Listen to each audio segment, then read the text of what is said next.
Home for picks, props, and futures for tonight's action. Bettor Sports Betting wants to know what picks you're playing tonight. Tell us in the live chat on YouTube, Twitter, and the Bettor Sports Network app. This is Bettor Sports Betting with Fantasy Alarm's Dan Servadidio. What's going on, everybody? Welcome to Friday's edition of Bettor Sports Betting. My name is Justin Fensterman, filling in for Dan Servadidio, but here's a guy who you never see on BSN, one Howard Bender, the RotoBuzz guy. Happy Friday, Hal. How you doing? I'm doing well. Pretty impressive, right? It's 4 o'clock on the East Coast right now, and this is the first BSN show that I've done. So, I feel pretty good. I feel less overexposed today. Well, you got about 3 more shows after this throughout the rest of the day. There, just kidding, kind of. There, not really. Not really. We're gonna be talking some football, some baseball. Got some NFL futures for all of you. Going to take a look at the baseball games for tonight as well. Especially got to talk some Arizona Diamondbacks because I'm seeing where the money's going, and I'm kind of on the opposite side. We're going to talk about that also. The chat, that's where you come in. Let us know what you're betting tonight. We'll talk about it, hopefully sign off on it, and then we can all win the money, thus winning the weekend. And by the way, it is the heart of fantasy football draft season there. And if you haven't gotten your Fantasy Alarm All-Pro subscription there, hey, you get to start a 7-day trial of Fantasy Alarm's All-Pro subscription, and you get the Fantasy Football Draft Guide and cheat sheet for absolutely free. Whose cheat sheet? This guy right here, Howard Bender's cheat sheet. You go to fantasyalarm.com/draft. And hey, I know the thing, Howard, I was talking to Grande about this yesterday, that after 7 days, you could cancel if you want. F that. You're not going to cancel it, man, because we've got so much to offer at Fantasy Alarm. Obviously, fantasy football being the bee's knees, but ongoing baseball content, playbooks all around. Soon enough, the NBA over the next month and a half is going to be heating up as well. We do it all at Fantasy Alarm, and that's what happens when you ride with the Fantasy Alarm family, because then you have so many chances to win. So I know that the big sell is you can cancel, but they're not going to want to cancel once they sign up for the All-Pro subscription. No, you're definitely not going to want to cancel. I mean, listen, take the 7-day free trial and start playing some MLB DFS and use the best bets that you get here and that you get over at on the website. It'll just pay for your subscription right there. So absolutely. But Howard, man, you and me last week, Canton, Ohio, got to interview Des freaking Bryant on a whim's notice. We didn't know. We knew that Des was in the area. He was at the event, the Kings Classic, the Pro Football Hall of Fame there in Canton.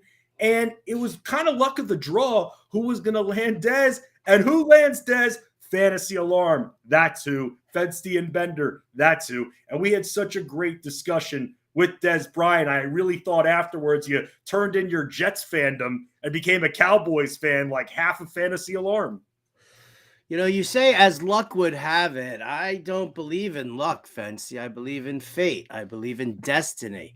And I believe that with all the nightmarish Cowboys nonsense I put up with from Jim Bowden on a daily basis, from Britt Flynn, from Adam Ronis, Jen Piacenti, Glenn Colton, and everybody else in the fantasy space who is, don't want to forget Michael Fabiano. All right. Everybody who's in that fantasy space, from a Cowboys perspective, it's the most annoying thing. So karmically, we belong doing that interview. We were supposed to do that interview. And on top of that, Des was the nicest freaking guy in the world. Like, I went over to him after we did that interview just to say thank you. And the dude hugs me.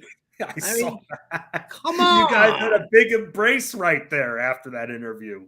I was like, you want to get your paws around the big bear? Come here, Des. Come on. It's great to see how athletes are very accepting, especially former athletes who we were talking about over and over again during the primes of their careers, like Des Bryant, be accepting of the fantasy football community. And it's like we talked about with Des. I mean, sometimes you have fantasy football players out there that go after the athletes if they don't perform up to their standards and expectations. And we actually talked with Des about that. And it was just great hearing how some of these NFL players have really embraced our community, because I'm going to just say this here. The fantasy sports community, the fantasy football community has contributed to the growth of the further growth of the interest level of football. And I firmly believe that, and clearly Des does as well, now that he's in the space.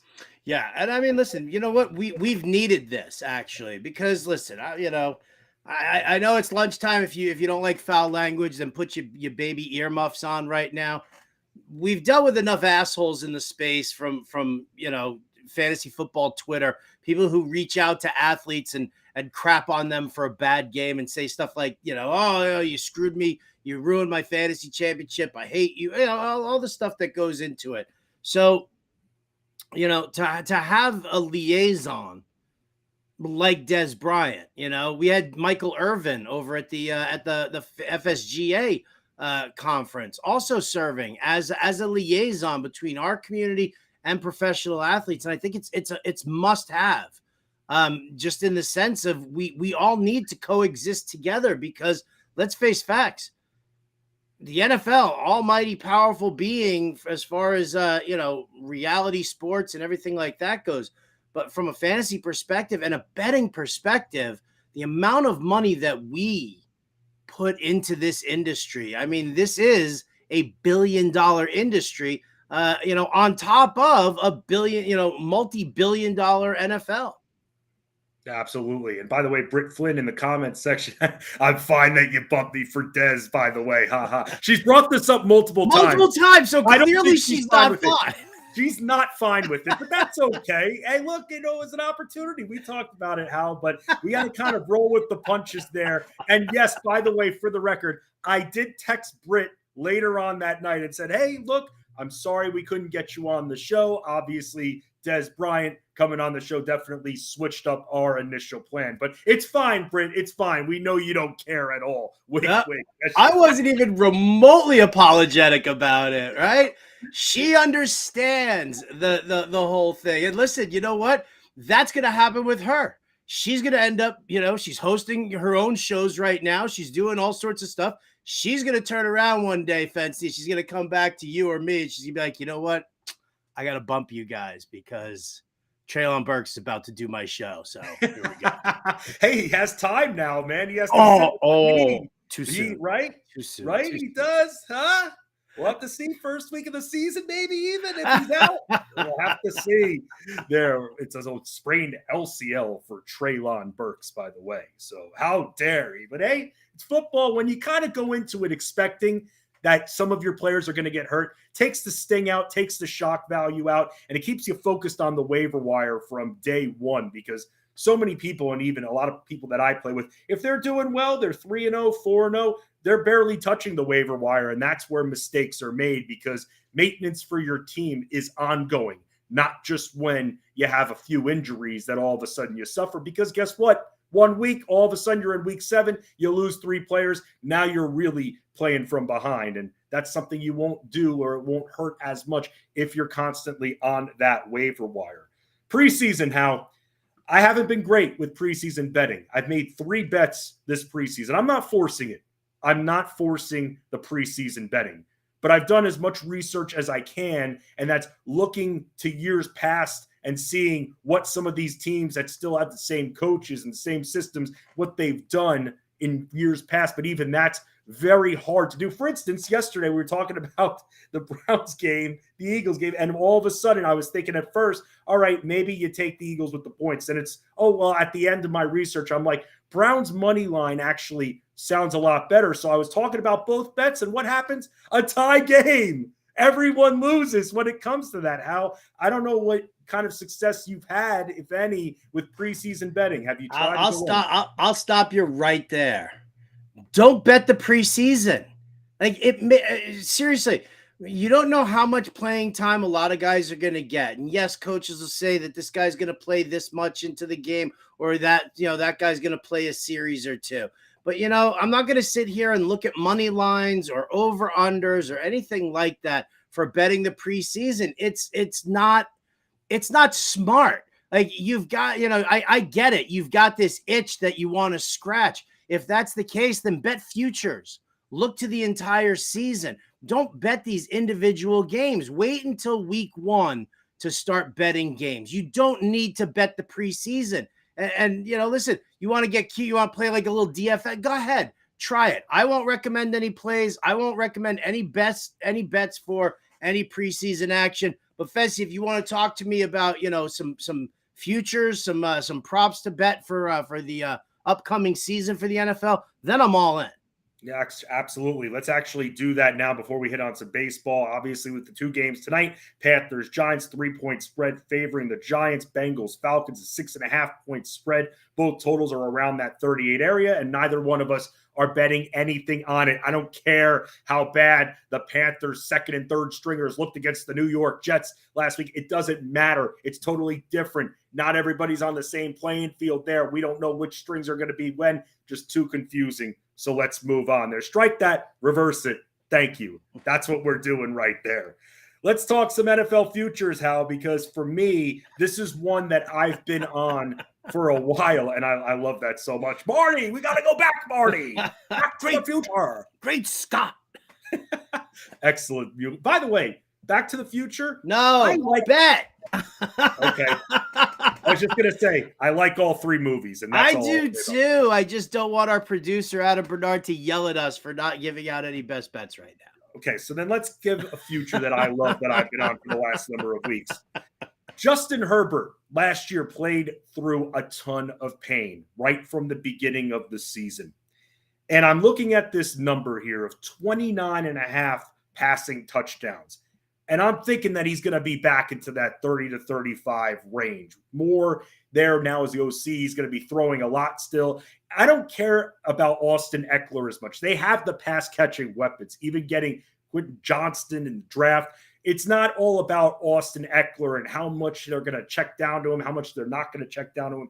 This guy's going to freaking throw. And I think this number is pretty low. And I was seeing it at fair odds on DraftKings. Then I did a little odd shopping. BetMGM, it's at plus money over 29.5 passing touchdowns for Justin Herbert. I love it, man. And it's not only because it's plus money. It's just, it seems like Justin Herbert is going to be one of the 3 contenders to lead the league in passing this year. Over 29.5 passing touchdowns. That's where I'm going for my first future. Yeah, I mean, listen, no doubt about it. It's an easy bet for me. He had 25 last year, 38 the year before that, 31 in his rookie campaign. Last year, like you said, hindered by the injury. And I think that's just, I mean, we don't even need to expound on that. That's, found money right there. And at plus 100, I love that even more, Fensty. Another one where I feel like, super low right now and I'm taking full advantage of it. And that is Cortland Sutton, both his receiving yards and his receptions. I've talked about this, probably ad nauseum, but Joe Lombardi moving over with joining Sean Payton in that Denver, building that Denver offense. They're building it in the same spirit that they had it together in New Orleans. And what does this offense do? It forces targets, or it doesn't necessarily force them, but it overloads targets to the X receiver. And that's Cortland Sutton. Jerry Jeudy's going to be primarily out of the slot and the Z receiver when they are in 2 wide receiver sets. So Cortland Sutton in the X receiver, you have to start thinking like Marquez Colston, Michael Thomas, last 2 years, Mike Williams. Remember what their target share grew to, and now take a look at Cortland Sutton's numbers. I mean, to me, both of them are super low. I shopped around, just this morning just to see where it's at right now, because I actually got it. Both of them, it was like at minus 110 when it first opened. But right now it's over 700 receiving yards is minus 115 on DK. Over 55.5 receptions. That's still minus 110 as well. Yeah, very good numbers right there. And the Broncos, it's, again, not going to be the same. Forget about last year, everybody. Forget about last year. And for those that are preparing for their fantasy football drafts right now, this team is going off at tremendous value all across the board. Everyone from Javonte Williams to these receivers. You talk about found money, found value with this Denver Broncos team, a team that, yes, we saw a zillion times on national TV. Yes, a team that we joked around about, especially with Russell Wilson and Hackett and everything there. New season, clean slate, man. And it just seems like, from what I'm hearing, not from you, but even being at the Expo, people still talk about last year. And I'm like, stop. Enough with that already, man. And with what you just said, 700 yards for Cortland Sutton. very, very doable here. I'm kind of surprised that it's at minus 115. I'd expect something like that without looking. I'd expect it to be more in that minus 140 range. Minus 115, people still don't believe. Yeah, I'm actually looking for some alt lines to see what I can get for Cortland Sutton over 1,000 yards, because I think he hits that easily this year. There you go. Keep that, or in the words of our friend Lenny Melnick, etch that into your kitchen table right there. Don't forget about that. Keep looking at the average draft positions as well. Nick Chubb, who you have always been the drummer for Nick Chubb for great reasons. You said it a bunch in the past. Pound for pound, best runner in the league. So for me, I look at Nick Chubb, and I was kind of surprised that this number was low. Maybe I thought it was a little bit of a trap because he's been in that 8 range for a while. 2 of the last 3 seasons, 12 rushing scores.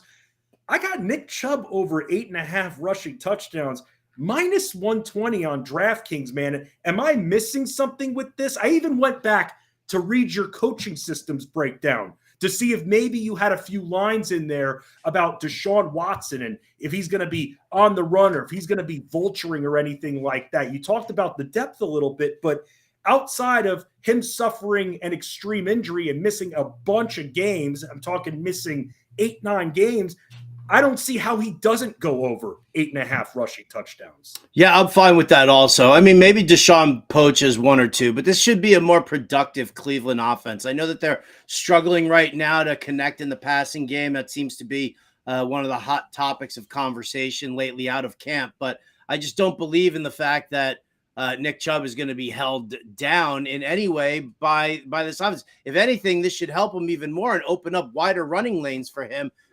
especially inside the red and the green zone. So, yeah, give me that over 8.5 there. Would you get minus 120? I mean, again, a nice solid bet, 9-10 touchdowns, definitely easily within range for him. Let me ask you a question before you get to your next one, if that's okay. So if you say no, it'll be very awkward. So please don't say no.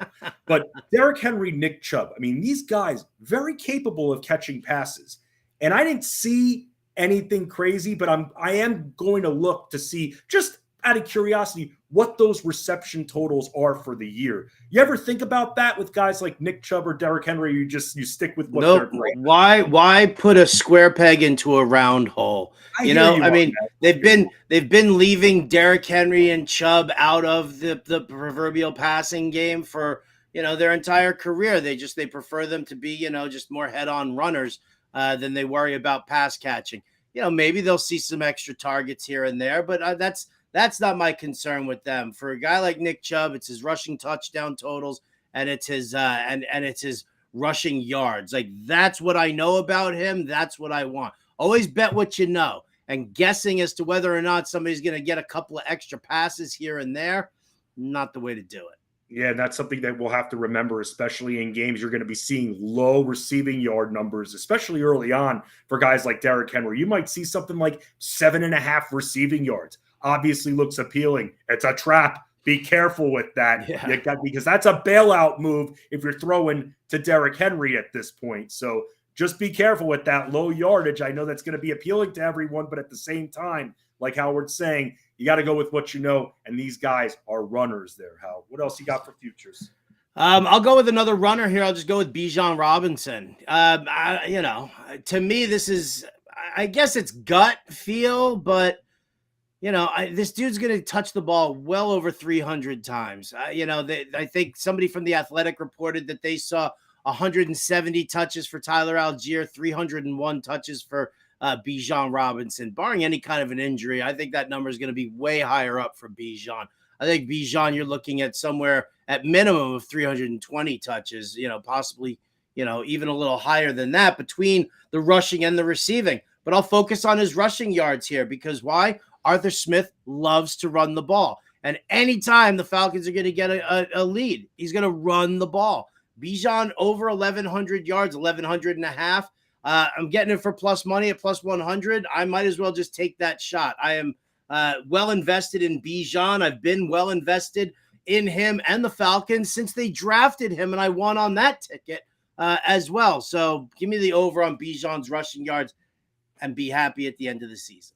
That was a good call by you back in the NFL draft. That was awesome to see right there. It's a pretty big cash that you had too. Very solid right there. A lot of free Wendy's dinners for you in your future. Oh, so many Frosties. So many Frosties. As long as you're dipping the fries in your Frosties, then you're good there. What about DeAndre Hopkins? Low touchdown number. Maybe it's not that low, but 4.5. I saw that before. And this is not a reaction from Treylon Burks or anything like that.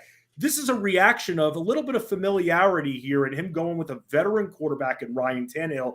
Not too many other options when it comes to competition for targets. Also, with Mr. Kelly being there, being the OC, tons of familiarity there. They were both in Houston together. And this is a situation with Hopkins now. I mean, he only was playing 9 games. You had the knee injury late, but even more important than that, the PED suspension, which knocked us off 6 games here. But he's only had, if you look at his career span in 10 years, he's had 3 seasons in which he didn't catch at least 5 touchdowns. Yeah. What do you think of that number at 4.5? Because I like the over on that. Yeah, I'm right back to the well with him as well. I think that he is, in addition to, I think that he's, listen, he's the number 1 wide receiver in that offense. Burks is going to be banged up to at least start the season, which means that you're going to deal with Kyle Phillips, Nick Westbrook-Akine on the other side. It's not going to be pretty. Chigakonkwo will take some work, and he'll definitely take some work inside the red zone. But for DeAndre Hopkins, maybe it's a run-first offense, but he's going to see the lion's share of targets in the passing attack, and he'll definitely put a couple of ones into the box there. So over 4.5, yeah, it makes sense. Again, one of the things is that when they sit there and they calculate these numbers and they start looking at what happened last year, there are times where they just do forget situationally that, oh, yeah, I forgot DeAndre Hopkins missed 6 games last year because of his suspension and what that did to him the rest of the way. So I like it, man. You're rock solid at identifying nice low lines here that people should be focusing on. Oh, I appreciate it, man. Thank you very much. That's very nice of you to say. Anything else that you like here before I give another future? Any other ones that I like? Oh, dude, yes. Give me Brandon Ayuk. Brandon Ayuk, okay. Yeah. Over 775.5 receiving yards. He's cleared this mark in each of his last 2 seasons. It's Brock Purdy under center. It's not Trey Lance, so I'm less concerned about the quarterback just taking off and running the football. I look at Ayuk, and here's a guy who has developed into what could possibly be the San Francisco 49ers' number 1 wide receiver. Debo's great with some of the gimmicky stuff, the jet sweeps. Yes, you can try and shake things up by letting him run the football, but Debo's game is like right there in the short passing game, the sideline routes, the quick outs over the middle, little crosses, things like that. Ayuk plays a deeper game. He plays a much wider route tree. And so I think that you're definitely looking at some significant yardage from him. I think this is low because of the questions about the quarterback situation, but we've already been told that Brock Purdy is going to be their number 1 guy. They're still trying to get Trey Lance back on track following his injury, and it doesn't seem like Darnold is even in the conversation anymore. I've been having such a difficult time justifying to myself to invest in Deebo Samuel. You brought Ayuk up here. That's a big reason why, but it just seems like the path to success, the path to production, plus the draft costs of him in fantasy just doesn't seem appealing, man. When ADP TV, he was one of my first guys where I'm like, I don't like where he was going back then. I mean, you mentioned the gimmicky stuff. They got a ton of guys that could do the gimmicky stuff now. And that's what really turns me off to Deebo Samuel. They've got multiple rushers, also guys that can catch short passes as well. And then you've got someone like Ayuk who averaged, 13 yards per reception last year. Nice low number there. Also pretty durable over these last few years as well. And yeah, man, that's what's been tough for me about San Francisco and primarily Deebo Samuel, where Ayuk was going in drafts. I like that price point a lot better if I'm going to invest in these receivers. Makes sense. Definitely makes sense. Where are you at with Trevor Lawrence and what he's going to do in the passing attack? Obviously, Calvin Ridley being there now, being active, ready to roll. And for me, I was looking at this number and I was thinking of actually pitching it to your co-host on Fantasy Alarm, Mr. Bowden, but instead we never got to it. So I left it as a note here. Trevor Lawrence, over 25 and a half passing touchdowns. Now, besides the pass catchers that they have, thinking as well, and maybe I'm becoming a big Tank Bigsby mark, thinking that he's going to be utilized. I'm thinking Travis Etienne is going to be maybe not utilized more as a receiver than a runner, but he's going to be utilized pretty heavily as a receiver. And then Bigsby's going to be the vulture there. I'm just thinking they've got so many passing weapons, quick moving offense, improvements with Trevor Lawrence with more reps under his belt. 25 and a half, again, seems like a pretty low number here going into this season for him with the weapons that he has to throw to. Yeah, again, when the algorithms are calculating what he's done in the past, they're not taking into account that Urban Meyer was a piece of crap, and that offense was just being run into the ground. Going over 25 and a half just means that you think Trevor Lawrence is going to take a slight step forward, even the teeny tiniest little step forward. And if you actually believe that he's going to take even the teeniest tiny little step forward, then you have to bet the over. He had 25 touchdowns last year in his first year in the system. And yeah, Tank Bigsby is definitely going to, kind of vulture stuff, but that's going to be more annoyance to ETN than it is going to be to Lawrence. I think, with Ridley, Kirk, Zay Jones, Evan Engram, they drafted Brenton Strange as a solid pass catching tight end to back up Engram. There's just there are enough weapons in this offense, and even like you said, ETN in the passing game. There are enough weapons in this offense that I would be shocked if Trevor Lawrence didn't have more than 25 passing touchdowns this year. Shocked. It would have to take an injury, like a major injury.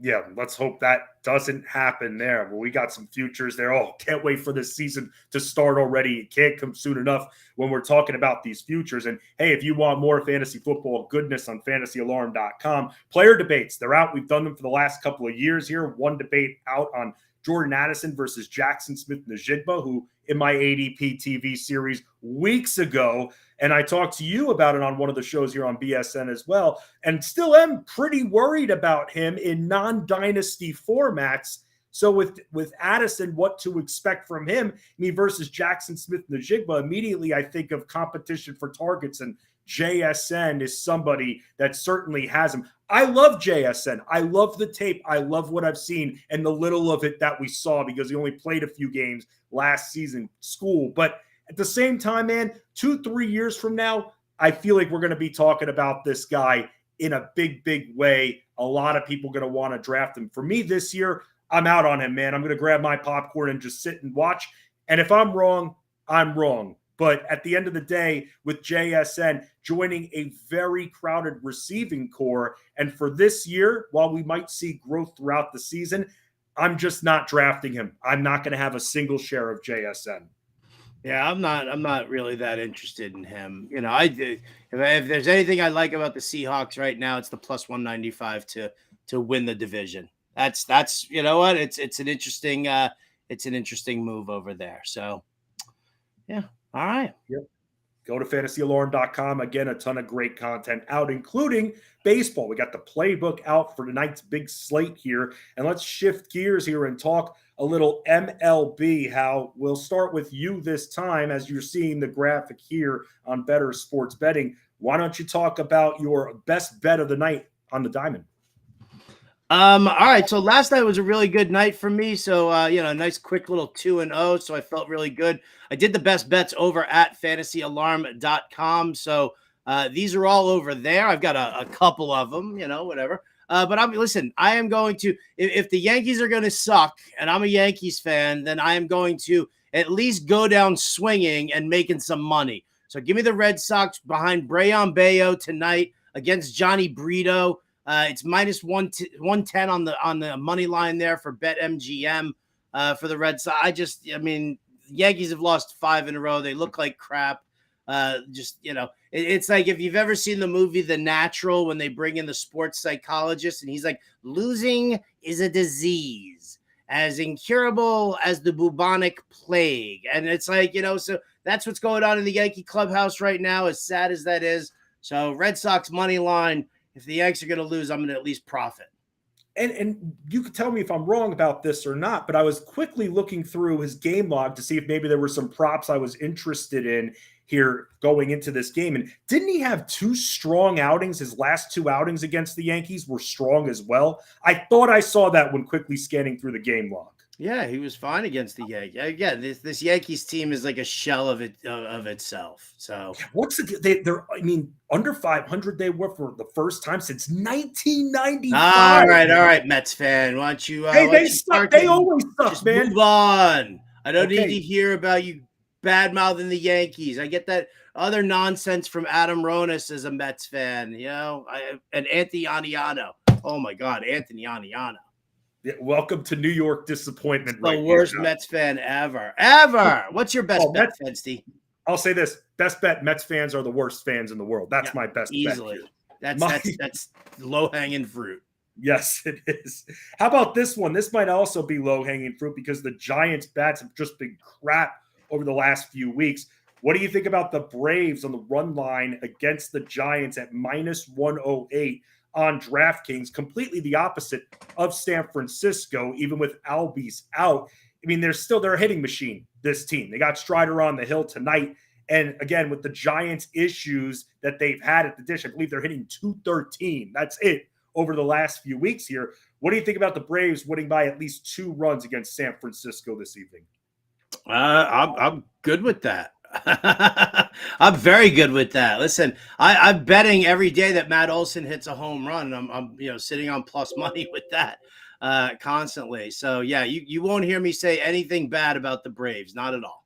I believe you also in the FSGA prop bets and futures draft. I believe you got a prop on Matt Olson. It wasn't leading the league or leading the NL in home runs. It was something like that. Right? I have tickets for both actually. I mean, in the FSGA one, I think we have leading the majors in home runs, but I have both the NL and leading the majors actual tickets though. Yeah, in that same league, I've got Ronald Acuna over 29.5 home runs, and he slowed down a little bit there, but still got some time. Left in the season. I don't know if I'd worry about that. You know what, man? Until the bet is cashed, I'm going to worry about it. True. What else do you like when it comes to the MLB tonight? All right. I'm looking at Texas Rangers money line here tonight. They're playing Milwaukee. It's an interesting matchup. It's Brandon Woodruff against Andrew Heaney, and I'm going to side on with the Rangers. I know that Woodruff he's got a 1.99 ERA over his 4 starts this season, and he's looked good, but he's also faced these putrid offenses. The White Sox he's faced. I think the Royals were another team that he faced. So he hasn't gone up against the lineup that is as stacked and as strong as that of the Texas Rangers. So, listen, I get what he's done in these 4 starts, but I mean, these Texas bats have been through and through this entire season, super consistent. Milwaukee, on the other hand, they have sucked all year long against left-handed pitching. Horrible, like a 27.5% strikeout rate, like a 304 weighted on base average for the season. That's atrocious. So give me the Texas Rangers -120 on DraftKings. Yeah, Milwaukee, bottom 4 when it comes to the average at 233 against lefties. So I like where your head's at when it comes to that. My next bet, and this is where I'm going to need your help a little bit, and that's Brandon Pfaadt. Because, again, I mean, they just had this matchup against San Diego, and he's been striking out a good amount of batters lately in his last few starts here, but Pfaadt over 4.5 Ks against San Diego tonight, -105. And I'll couple that with saying that with Arizona, big fan of Arizona tonight. I know that they're in the Pitchers Park at Petco, but at the same time, I like Pfaadt to go over this number. Am I missing something here with this number? Because I'm looking to where the money goes, and we can't always bet like that. But I find it very interesting that the money is really in multiple areas, props, and even on the money line is against Arizona in this matchup. Because Brandon Pfaadt has been giving up runs, hits, walks, RBIs. I mean, he has not been. He hasn't been good. I remember when they called him up and everybody was super excited about him, and what his potential was. But he profiles as a, I would say more as like a number 4, number 5 starter. His last 3 outings, his strikeout rate has definitely gone up. And one of those was against the Padres. My fear tonight for you on this prop is just in the sense that, he just faced San Diego. And when you just face a team, I know I went with Zach Gallen yesterday after he had just faced the Padres, but Zach Gallen versus Brandon Pfaadt is completely different. It's like night and day. So, I worry that Pfaadt might get chased a little early in this one. That could be the one thing that holds you up. But, I guess that's kind of why I went with, in my pick, I took the Padres Diamondbacks over 8.5 runs. I got it for -115 on Caesars because, I don't love Seth Lugo, and Arizona's been hitting the ball real well, but, Brandon Pfaadt gets slapped around a little bit. So it's going to be, you're going to sweat that one. You're definitely going to sweat that one. Yeah, I was looking at it over and over again. I decided to still look. I'm standing by my research there, and like you said, strikeout rate has been up, but the familiarity did keep me from making that my best bet. So I put it down a peg or so because of that familiarity. And they faced 5 days ago at this point here. Britt Flynn, very active in the chat here. My Torkelson bet got canceled last night because of the postponement, but he's already hitting today. Got a home run for him at +300, and she's keeping her fingers crossed. How? I know what you're saying. I know your quote about hope, though. You can hope in one hand, crap in the other. See which one filled first. I've been around the block with you, sir, when it's come to that. Yeah, listen, you know what? Yeah, you know what? Her Torkelson bet, I like her Torkelson bet. I actually just wrote my article in the New York Post talking about Torkelson and teammate Kerry Carpenter and how these guys have each one has 4 home runs in their last 5 games. They're both white hot. So yeah, listen, why not for +300? I'll do that with a guy who's that hot at the plate right now and hope that he continues, down this path. I'm fine with that completely. I like it. My next prop for tonight, Bryce Miller, over 5.5 hits. And I know it's a bigger number. I know it is. But at the same time, when you look at him, not good on the road, especially, this is plus money bet right here. +115 on DraftKings. And when you look at Miller, hasn't been great giving up hits. Houston's been hitting pretty well, especially lately. You look at what this guy has done over his last 4 starts, 5, 5, 7, and 8 hits. The big thing with him is that over the last 2 starts, he hasn't been allowing a lot of earned runs. And immediately I start to see, okay, how long has he stayed in games here? And you're seeing it pretty consistently that he's last in between the 5th and the 6th inning here. I know it's a high number. Obviously would have loved it at 4.5. But what do you think about Bryce Miller giving up at least 6 hits tonight against the Houston Astros? Listen, I think it's a fine bet. It really is. I'm not enamored with it only because I hate the Houston Astros. How about that? How many hits I didn't look at it. How many hits has he given up over the last? Are you saying over? So yeah, okay. So 5 hits, 7, 8, 3, 5, 1, 6, 4. Listen, 2 out of the last 4 games, he's given up more. It is Houston, which is a much tougher hitting team as well. They are not a big strikeout team either. So yeah, man, I think you're onto something. Yep. And how often do you look at home road splits when you're looking at these pitchers? All the time. You do. Okay. On the road, very, very different here.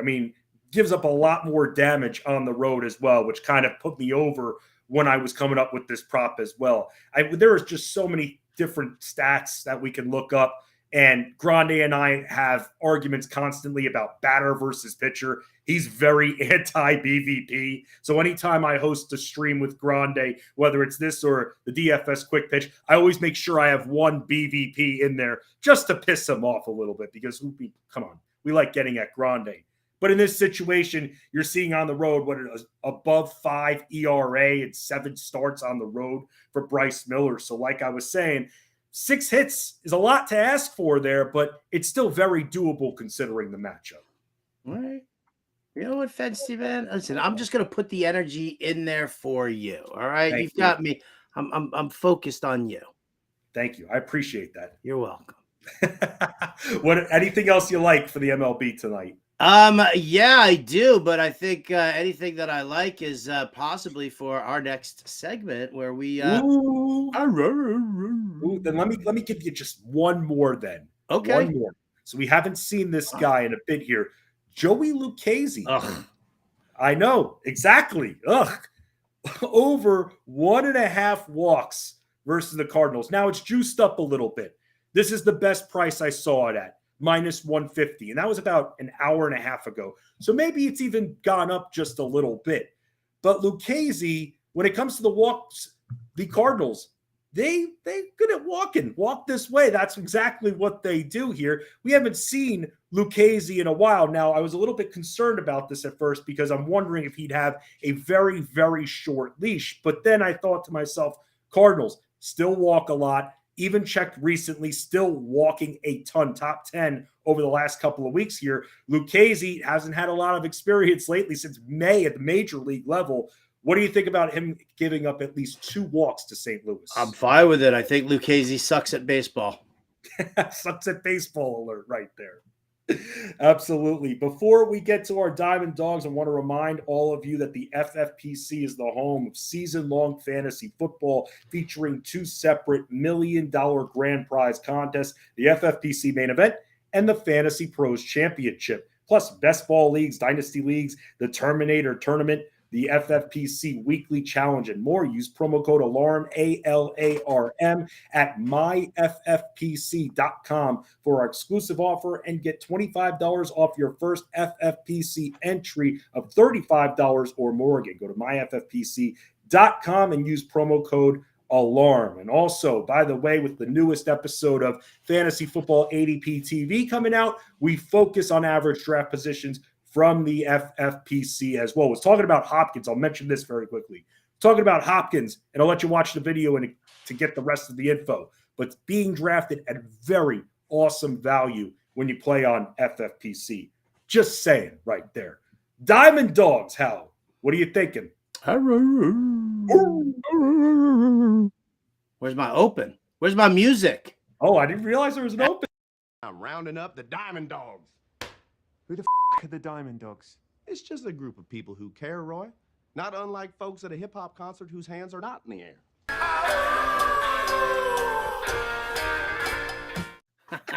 See? You can't miss out on that stuff there.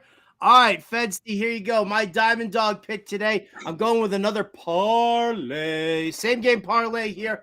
Twins on the money line. I think they're easily going to beat the Pittsburgh Pirates. They're actually minus 255 favorites on the money line. But you parlay that with the under. And you know what there? You get yourself under 8.5 runs. You get plus 170 over at Caesars Sportsbook. Listen, Pablo Lopez, I think he'll get, like 7 strikeouts tonight. So if you want to kind of, play that prop, you can too. But I think if you're just parlaying here, the money line and the under and taking that money, there's just no way. I mean, if Lopez shuts down the Pirates, the Twins just don't have a lineup that's going to put up 8 runs on their own. So that's where I'm sitting tonight. There you go. Howard Bender doing a little parlay for his.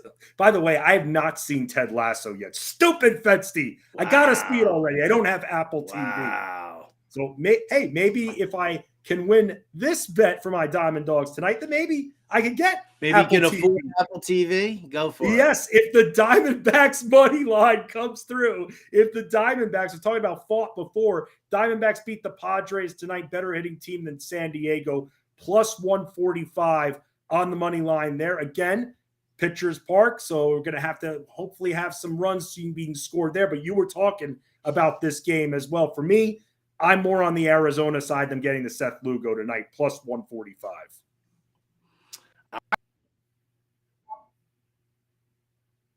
On the money line there, I don't have the only dog that I have in this race is the over. So I hope that Arizona wins it as long as they combine for more than 8.5 runs. Yes, when our powers combine, we are Captain Planet, and we are great when it comes to Bettor Sports Betting. Follow Howard on Twitter at RotoBuzzGuy, yours truly at Fensty Sports, and make sure you keep it locked in here to the Bettor Sports Network, because coming up at 5 p.m. Eastern, top of the hour, Quick Pitch MLB DFS, John and Pemba and James Grande, followed by the Alarm Fantasy Baseball Podcast, Matt Sells, Colby Conway, and then Campus to Canton at 7 p.m. Eastern. How it's been great getting to host with you once again, man, and good luck with all your bets tonight, sir. Thank you very much, Fency. I wish you nothing but the best with all of your bets as well. Thank you. And to all of you out there, good luck. Let's win the night. Let's win the weekend. We thank Adam Bernard there, who is one of the best producers I've ever worked with. Always great working with AB. And this has been another edition. And thank you, Britt Flynn, for being very active in the comments section there. For Bender, I'm Fensty, Bettor Sports Betting. We out. Let's win. Bettor Sports Betting on the Bettor Sports Network.